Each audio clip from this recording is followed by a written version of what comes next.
Saludos para todos, estamos reunidos en el Grupo Grinalet para pensar, reflexionar y opinar acerca de la inclusión en el sistema educativo. La primera pregunta es entonces, ¿cómo concebimos ese proceso de inclusión en el sistema educativo a partir de nuestra experiencia personal, familiar, a nivel de directivos y docentes en el sistema educativo de Río Negro? Sin duda alguna, el tema de la inclusión es un tema que tiene que ver con los derechos humanos. Y cuando Luis Pérez Aguirre habla de la inclusión, dice que en derechos humanos incluir es permitirle al otro ser en su mismidad, en su particularidad, frente a mi condición personal o a la condición de la mayoría. Si no garantizamos condiciones para que esa inclusión se genere efectivamente permitiéndole al otro ser en su capacidad excepcional o en su limitación, estamos incumpliendo con la condición del reconocimiento y de la validación del otro y de la otra. Bueno, queremos también comentar, o quiero recordar como una historia, un cuento importante pues, para traer a colación en este momento que estamos hablando acerca de la inclusión. Todo ocurrió en un planeta lejano, donde todos los seres que vivían allí tenían la capacidad de ver en la noche. Ellos eran habilidosos y tenían una mirada especial, donde no necesitaban luz.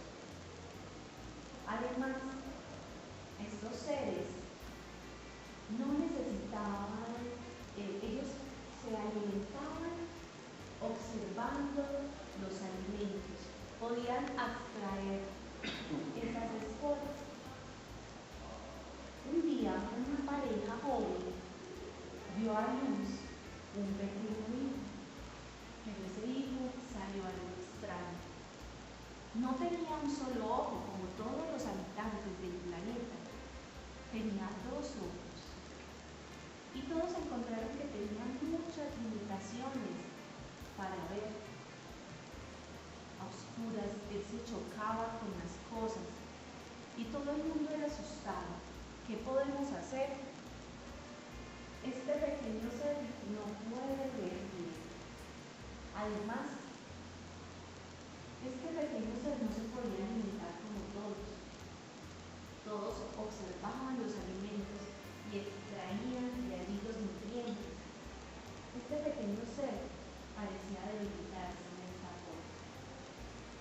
Un día lo descubrieron que para poder alimentarse tenía que llevársela a la boca, masticar. Esto fue algo sorprendente para aquellos seres. Les parecía algo horrible. ¿Cómo podía masticar las cosas para poder alimentarse? De igual manera, alguien se dio cuenta que este ser miraba todo distinto, que cuando era de día podía ver las cosas de hermosos colores. En cambio, los seres de aquel lugar solo los podían ver a blanco y negro. Veían de noche, pero todo lo veían blanco y negro. Este ser, en cambio, observaba todo de hermosos colores.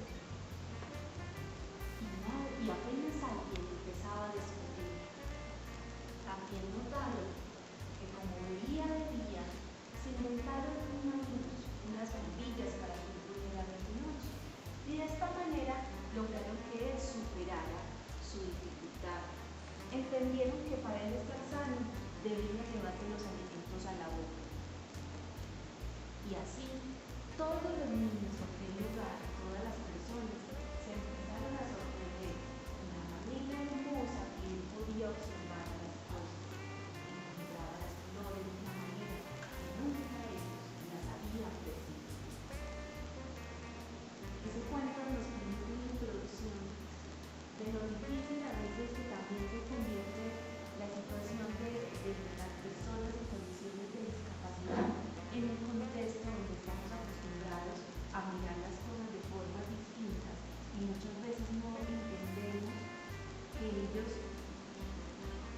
perciben el mundo de otra forma y que esa manera de percibir no es que sea normal o anormal, es una manera diferente y allí encontramos riqueza desde la diversidad. En ese orden de ideas, la reflexión en el cuento nos llama a pensar en que la inclusión tiene que ver con la diversidad y la diferencia, cómo se concibe, cómo se asume, no como clasificación, no como rotulación, sino como reconocimiento y aceptación.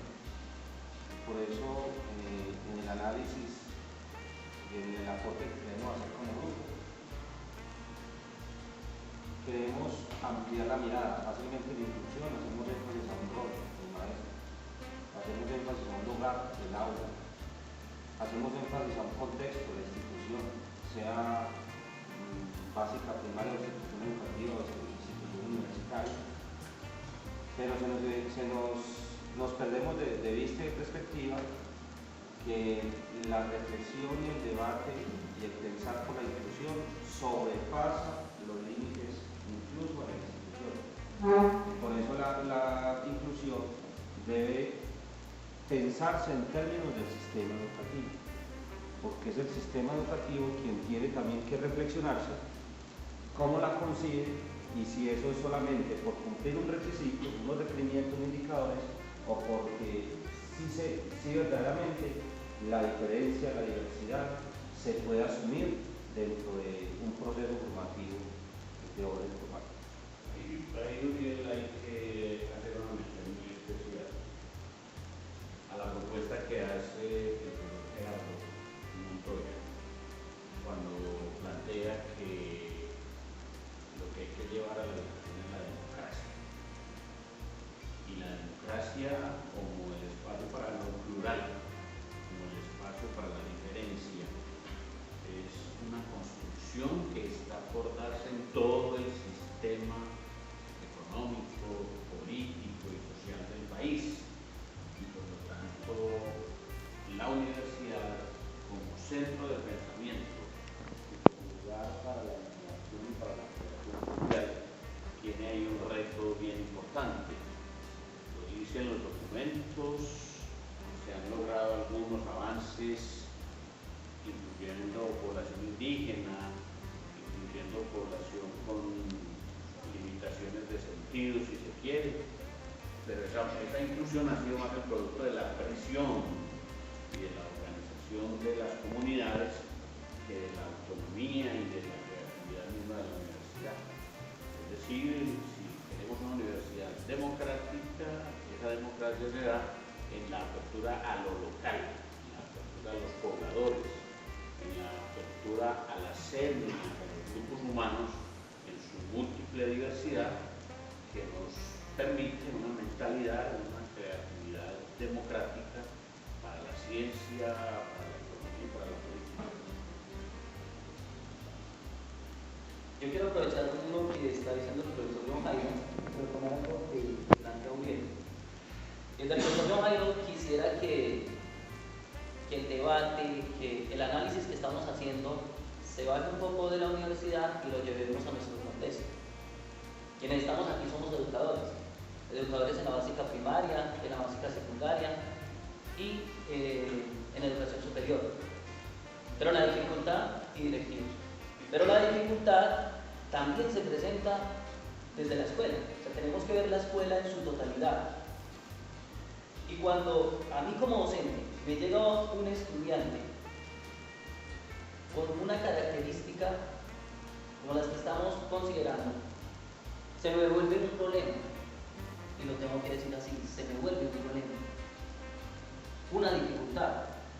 ¿Por qué razón? Porque no tengo los elementos, las herramientas didácticas, no tengo los dispositivos, no tengo un acompañamiento, tanto a nivel institucional, a nivel familiar. Los temores lo invaden a uno cuando se tiene que enfrentar a este tipo de situación.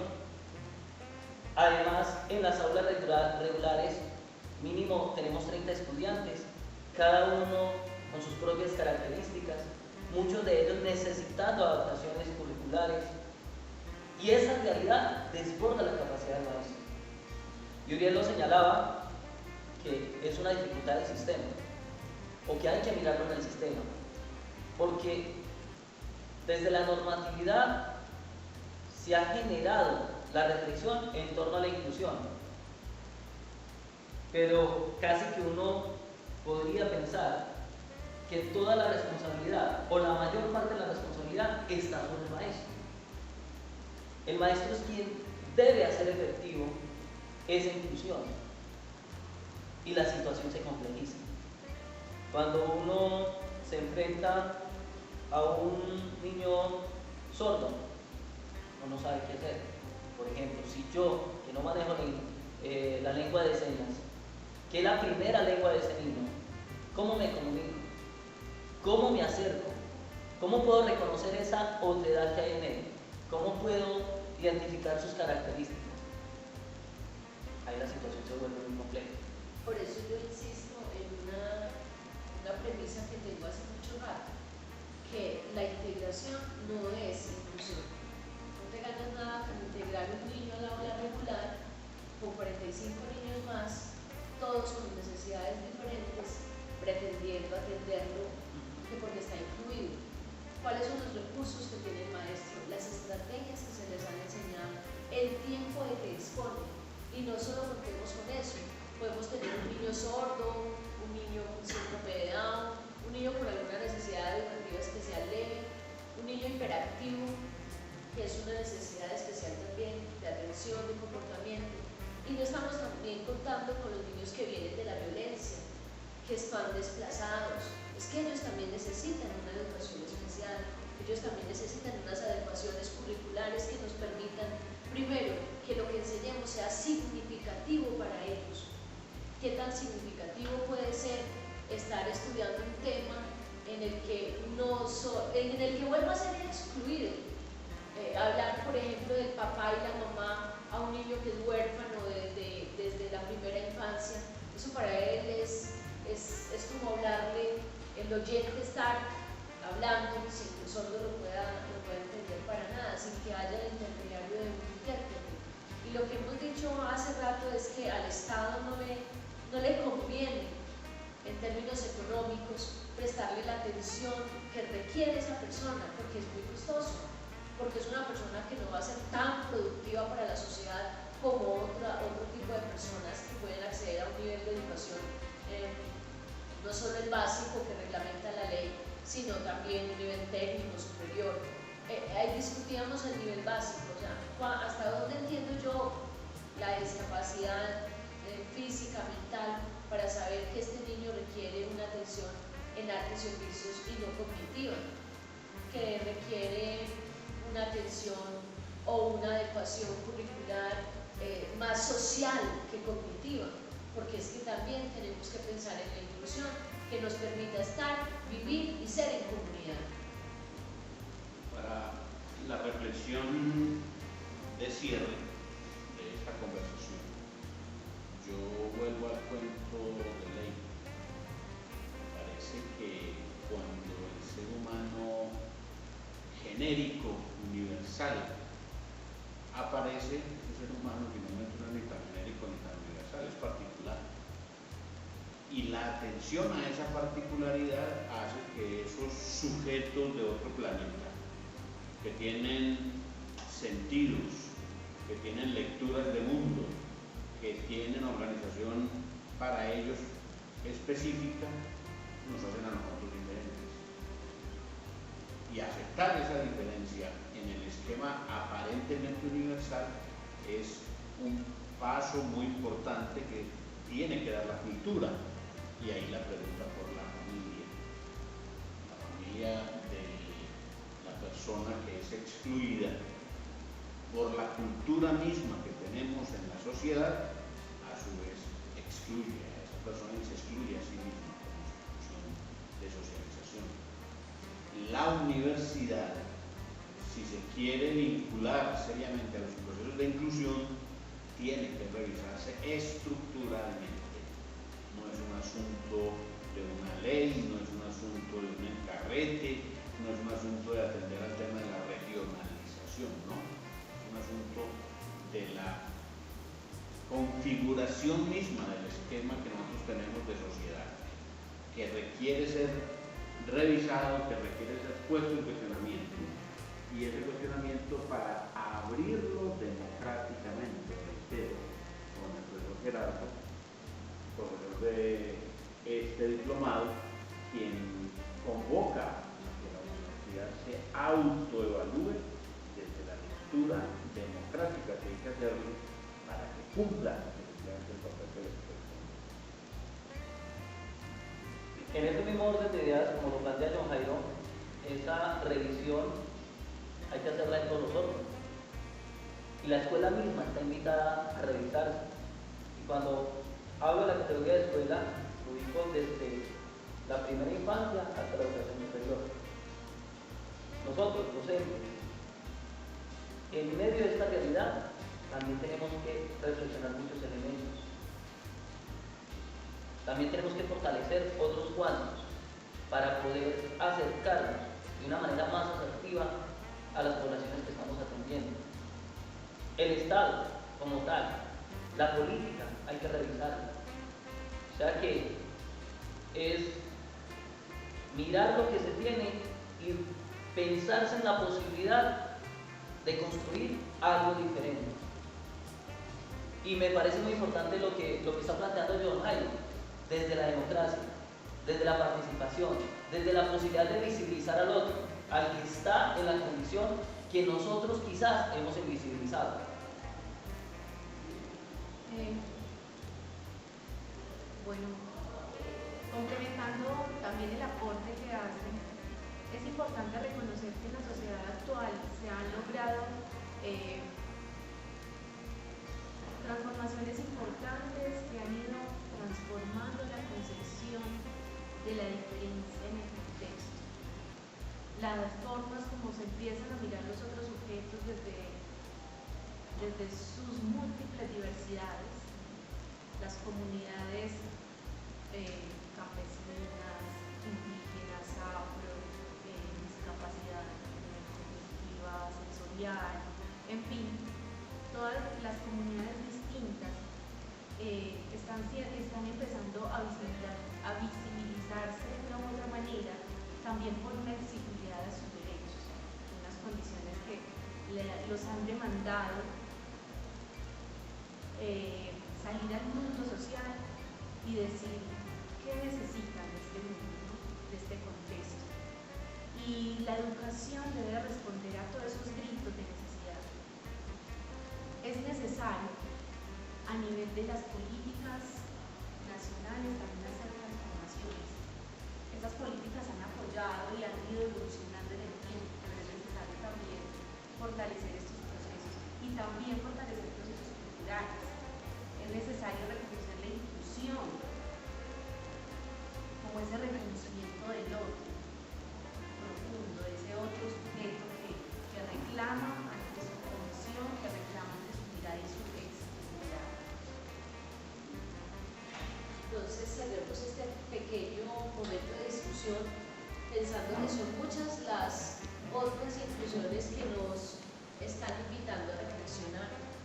Una reflexión para evitar el racismo, una reflexión para evitar el totalitarismo académico o cognitivo, en fin, estamos siendo excluidos de muchas maneras y es muy triste ver que en un sistema como el nuestro, cada recurso, cada lucha, cada derecho que se obtiene tiene que ser a través de una lucha y no es un derecho propio. Luchemos entonces desde nuestro sentido educativo, desde nuestro sentido político y social, para que algún día los derechos nos sean concedidos mucho antes de que seamos nosotros mismos quienes tengamos que lucharlos y reclamarlos. La invitación entonces a la reflexión queda abierta.